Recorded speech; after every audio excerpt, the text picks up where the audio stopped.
Bismillahirrahmanirrahim. Assalamualaikum warahmatullahi wabarakatuh.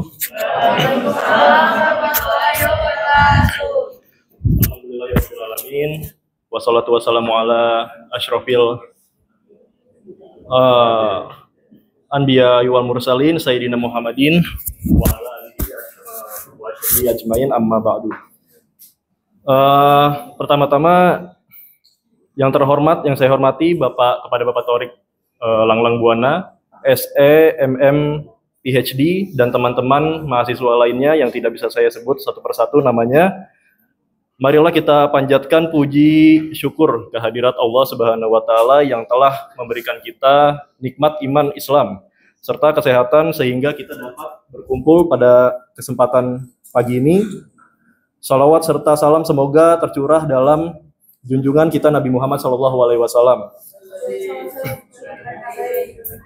Pada kesempatan ini kami akan memaparkan materi yang bertema sumber hukum Islam yang menjadi dasar terbentuknya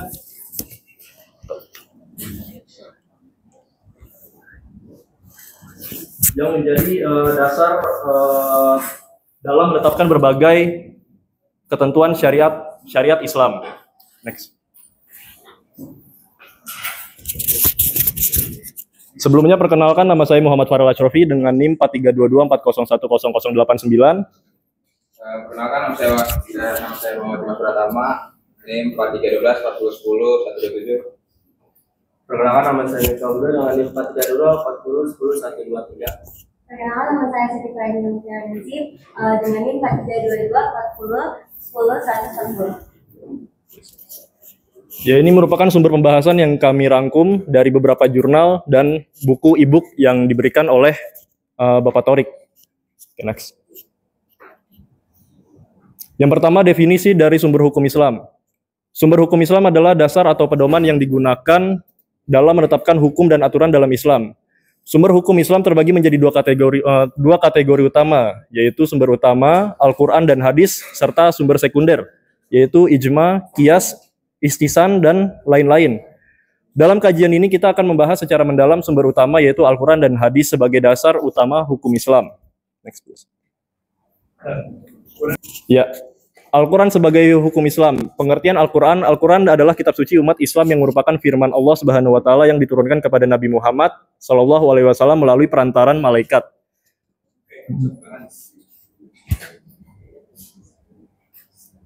Jauh banget.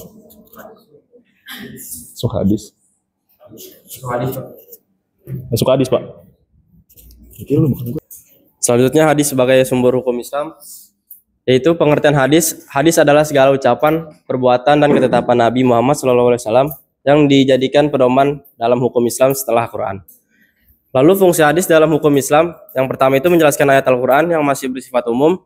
Yang kedua, menetapkan hukum baru yang tidak disebutkan dalam Al-Quran. Yang ketiga, menguatkan dan menegaskan hukum yang telah ada dalam Al-Quran.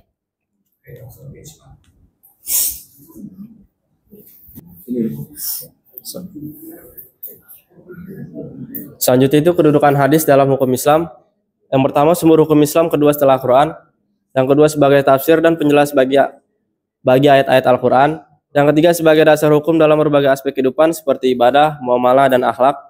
Lalu yang terakhir menjadi pedoman dalam kehidupan umat Islam sesuai dengan ajaran Nabi Muhammad SAW. Lalu ada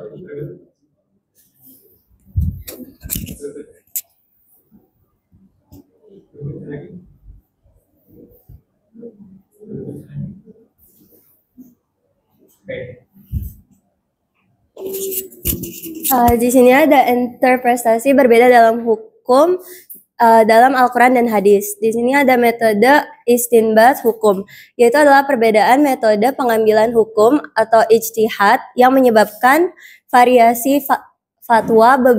Beberapa diantaranya menggunakan kias atau analogi, sementara yang lain itu mengutamakan ijma atau konsensus ulama. Contoh nyata terlihat dalam hukum waris harta haram, yaitu mayoritas ulama MUI dan Muhammadiyah itu melarang pewarisan harta haram karena bertentangan dengan maqasid syariah atau hafiq al-mal hifz an-nafs Dan riba itu perbedaan interpretasi konsep pertambahan tidak adil mempengaruhi penerapan hukum ekonomi syariah.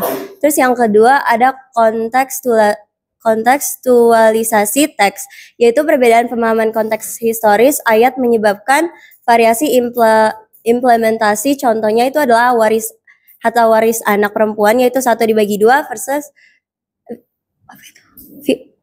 praktis jahiliyah yang tidak memberi hak waris sama sekali, dan tayamum dalam kondisi modern yang berbeda dengan era Nabi.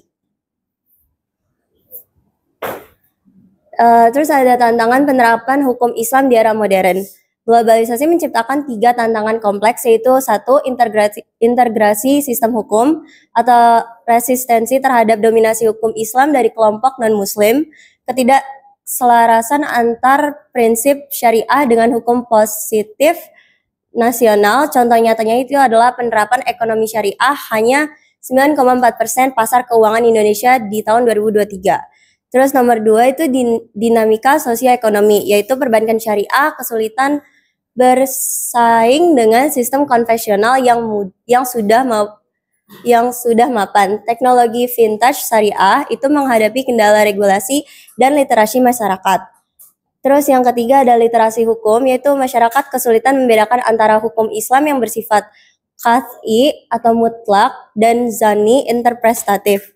Maraknya fatwa itu digital tanpa verifikasi otoritas ulama.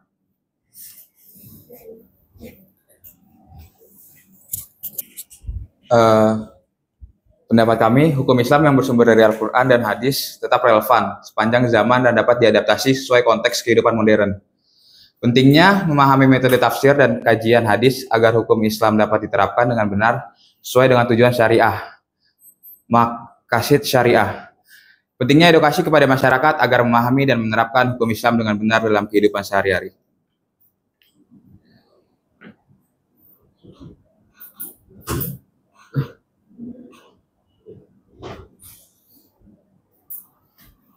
Sampai sini ada yang ingin bertanya?